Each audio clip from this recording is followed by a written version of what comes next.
Hello everyone, this is The Last of Us, grounded difficulty, no upgrades, no damage, and this is the final part of the video or the project or the commentary or the anything. And I'm sorry if I'm doing a lot of noise with this. This microphone is very sensitive about noise, so it's a little bit too good, and I need to still figure out some stuff about it. And this is kind of awkward because I just commented the first part and jumped straight to the third part, so the momentum is like, it's weird. So I'm going to talk about gameplay. Yes, talking about gameplay. I know it's surprising from me, but don't worry. I will talk a little bit about gameplay and then I will make stuff to talk about in my head, other stuff. But it's actually quite important because this section is tricky to do with pure action, especially an Ellie section. An Ellie section is very, very tricky. So hiding in that bush is very powerful. Did you see that? That guy didn't see me. So hide in that bush, do not draw your bow, and do not kill the enemy that got passed through you. He will kind of see you, you will hear the wind sound effect, but he won't detect you. But if you draw your bow, it will detect you. I tried it, and this is how you pass it. I mean, it sounds simple, but it took me quite a while to figure it out, and I didn't retry it so I could see if it was consistent. So sorry about that. This is another one which I'm going to pass stealth or semi-stealth. I guess it's going to be stealth. I'm trying to be like fast-paced, so it seems like actiony kinda. Seems more like actiony. So I stay true to my challenge run or my restriction, but it's still stealth. You're still doing the. I'm still going through this without alerting anyone. I'm using distractions for the first time in this game because the Ellie section, the Ellie sections are very tricky. Ellie is not as capable as Joel, and she doesn't have a lot of ammo. So definitely Ellie, I encourage to do stealthily or to do it as sloppily as you can, so you can say it's action, which is not. I just did it stealthily. I was sneaky. This was one of those parts of the game. But this part is going to be a mandatory encounter though, so it's not that bad. I think it's going to be a mandatory encounter because you cannot open the door that you need to open if you don't get rid of all of the enemies. The prompt will be locked. Not locked. It will be grayed out. You can't really do it, and it's going to take a bit to get for you to be able to do it. But it's kind of glitchy. I don't know. So you stun that enemy, kill that one with the rifle, and just get rid of them. There's going to be another one. Oh no, there ain't. Okay, so it's just two. Then you're going back to Joel, and you're going back to Joel. You just want to kill everyone here. I'm not going to bother with stealth, and the enemies already know where you are here. So why bothering with stealth? You just kill everyone. There was an enemy running to that track, but there he is. Yeah, that was close. So I will kill everyone here with the revolver because revolver is a very good weapon. This difficulty. There's no point now into getting into the stuns and doing all that because the game is ending practically. Sorry about that. Fuck. Practically the game is ending, and what you just want to be as aggressive as you want here. There's no point into holding back. The only tricky part that you're going to deal with will be with the fireflies, but the fireflies section is not that tricky. I mean, it's tricky. It's very tricky, but it's not that hard. Believe me. If you have like Molotovs and the smoke bomb, it's not that hard. I did it. You can do it. I think I had decent ammo though. So I won't hold back. The thing where I'm going to hold back is going to be. Oh, I could just remember something. Nah, forget it. I was remember something about Ellie's section, but it's coming up. It's literally coming up. So something I was that I'm going to do with Joel. I don't do stealth with Joel a lot unless it's a room full of clickers, but I will stealth through the city. When you're going to rescue Ellie, I'm going to stealth through that section because it's the easiest way. And since this is the end of the game, I'm not going to bother, seriously. And I'm kind of preparing for the Firefly. Firefly.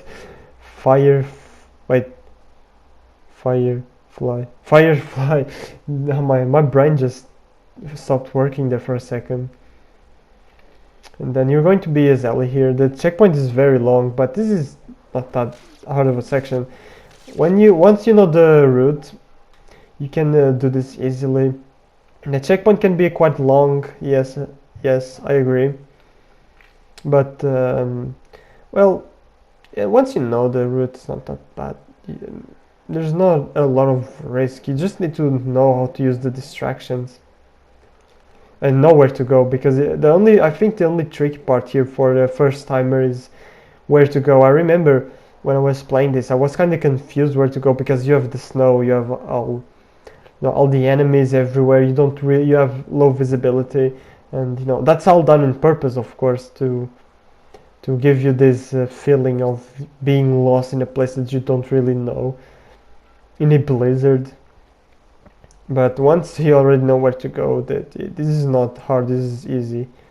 This is the hardest part in the game to do for the first time, but it's the easiest to do when you're just experienced.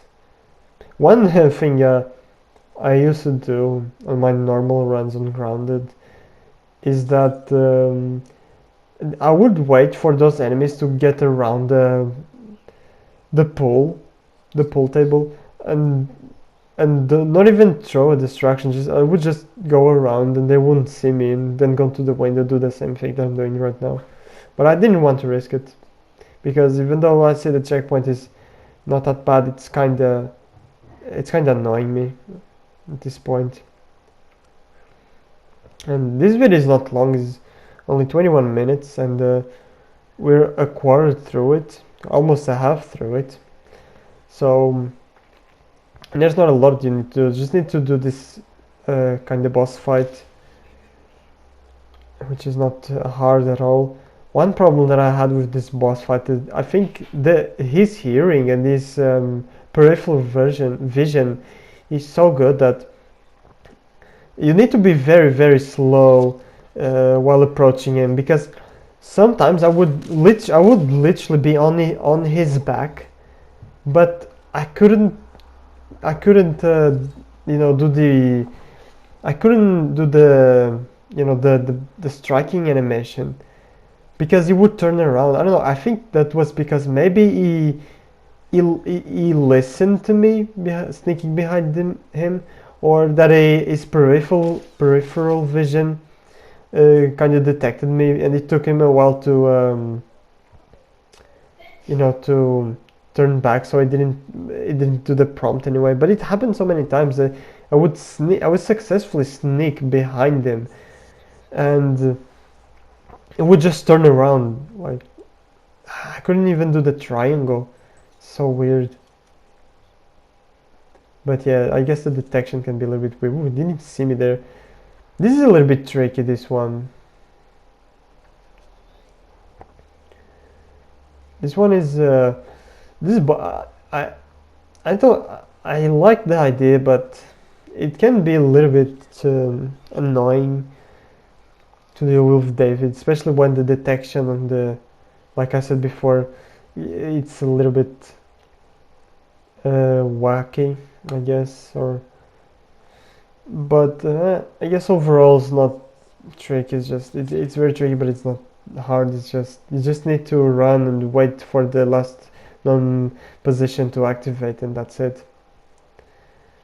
I wish they could have done this a little bit different, or I wish you could speed this up. Which reminds me of It's kind of speedrun strategy that ID4300, haha, I remember, 4300 did for his run with a fight that is essentially this, but a little bit better, especially when you can actually make it faster, which is the Ellie versus Abby boss fight. And oh yeah, and he discovered a really cool speedrun strategy for that fight, and it's very cool. And I wish that this game had bottles in this part, because if you could hit David with the bottles, it would be so much better. It'd be so much faster. So this is going to be the section with Joel, where I'm going to do this stealthily. And I'm going to wait for two guys to come through this door, and they won't see you, and they won't turn their heads towards where you are. So you just need to wait for both of them to get out. This is going to be the first guy. Is going for the right. I mean, both of them will go to the right, but don't worry, they won't turn around. They won't turn their heads. If you go through slowly, they will. They won't hear you. The sniper that it's, you know, above, you would assume that it would see you very well, because in a really good position to see you, and I thought that it was the purpose of him being there, but it doesn't see you at all. It actually has really bad vision compared to the other ones, but I will screw myself here. I'm going to go, you know, a little bit of action here, but nothing special. The other guys didn't even hear it. I guess the blizzard is very strong. So I will get past this guy. I won't even engage with him. I'm just going to leave him to do his thing, because I'm almost at the end of the game. I just don't want to bother. I'm always like that too. When I'm almost at the end of a project, I guess I'll always rush it, because I'm so close to the end. I get that feeling of, let's just be done with this, I guess. And it's always like that. I mean, there's some that I love the game so much that I do it always, you know, carefully, and I think about everything. But this game, I think the only game that happens is Devil Within, because I love that game. So it's my favorite game of all time. But this is literally almost the end of the game. You just need to do this, and this is a very long one. I'm looking at the timeline on my video editing software, which is for now a PlayStation Factory, unfortunately. And it's a very long bar. So this is going to be boring too. So I think I'm going to talk about anything else. Let me see what I need to talk about. Let's talk about Dead Space for the like a millionth time on my channel. How good Dead Space is. I think I talked about Dead Space on my second part. About Dead Space, how it does the trope of survival horror games having a cabin sequence, and how it does in the drill section. And I was trying to remember, like in Dead Space 1, if there was something like that. And I guess, from what I remember, I guess it's just that those quarantine kind of things. And now that I actually think about it, the quarantine holding, holding your grounds, part. Those sections were the hardest sections in Dead Space 1. They were quite common compared to Dead Space 2. Dead Space 2 really changed a lot of the level design and a lot of the fluidity of the encounters compared to Dead Space 1. Dead Space 1 encounters were very easy, or they would spike in difficulty in those waiting for quarantine to end sections, I guess. There's one in particular that I remember, that there was like black necromorphs and how do you call those crawly enemies? I want to call them lickers, but they're called something kind of similar, lichens or something like that. I don't know what it is, but it's full of those, and they're always spawning and stuff like that. And then there's the fat necromorph, and there's there ain't stalkers in Dead Space 1. I was going to say there's stalkers, but that's on Dead Space 2. Yeah, that's it. There's the black necromorphs in Dead Space 1 were the most dangerous enemies in those games. Dead Space 1 black necromorphs don't even compare to Dead Space 2's. Dead Space 2's black necromorphs they are well balanced compared to Dead Space 1. They're very good enemies. In Dead Space 1 they eat everything that you have. How many shots do you need to delimb a black necromorph in Dead Space 1? From what I can remember, my run, it was a lot. At least 4 or 6. And Dead Space 2 it's like 3. Maybe it's 4. Maybe in Dead Space 1 is like 6, and in Dead Space 2 is 4. Because in Dead Space 2 it takes quite a bit too. It's not. I'm not going to say that it's easy or it's only 2 plasma cutter rounds, but oh my god, unupgraded plasma cutter rounds. Both of the games I did. And I'm still debating if I'm going to do Dead Space 3, but I think I already uninstalled it. I don't think it's even worth to do a normal no damage run of that game, sadly. And it's really sad because I really love Dead Space. And then after The Last of Us, I don't know which project I'm going to do. I'm going to do Resident Evil 5 because it's been so long I did that game. And then I'm going to do Resident Evil 4, and then I'm going to do... Oh, I need to do The Last of Us 2 too, of course. But I want to go into Resident Evil 5 right now. I have a niche right now for the good old Resident Evil games. And not the classics ones, the I guess modern, quote-unquote modern ones. Now Resident Evil 4 and 5 and... not 6. 6 I did it. It was good for Leon's campaign, but the rest of I'm not going to. I'm already confirming it. I'm not going to do Resident Evil 6 Chris's campaign or Jake's campaign. There's no way I'm going to do no damage of that. Maybe a no life cube loss, which people can say that's the same as no damage. Some runners, use that as no damage, but it's not. To me, that doesn't count. It's a no life cube loss. Which project I'm going to tackle? I don't know. I think I'm going towards Resident Evil 5. And there's a lot of games that I want to do. I want to do casual Devil Within runs too. And I need to do the commentary for Devil Within Akumu no upgrades, no keys run again. But it isn't too bad. It's 2.5 hours. I'm going to adopt this editing style. This editing style is very good. I really like it. It makes the commentary easier and it's way less time of commentary. Unfortunately, I don't have a lot of time in my hands to just waste. I don't like saying waste because waste is something that you just don't want to do. I guess to invest in this,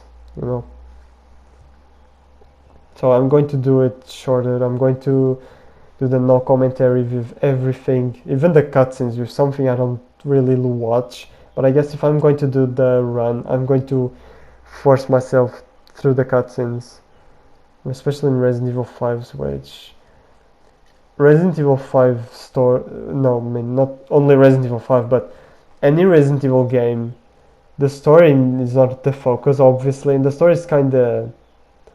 I'm not going to say that it's bad, but it's...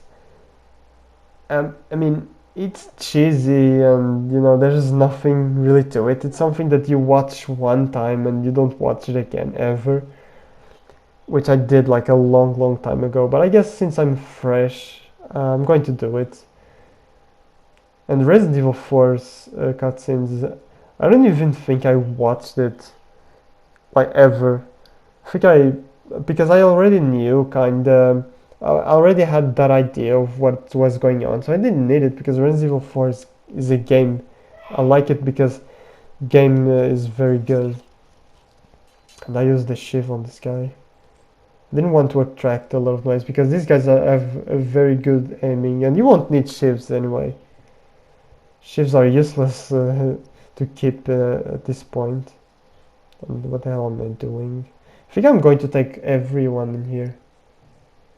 I'm going to use the bow and arrow for each one of them, I guess. Oh no, I have a Molotov.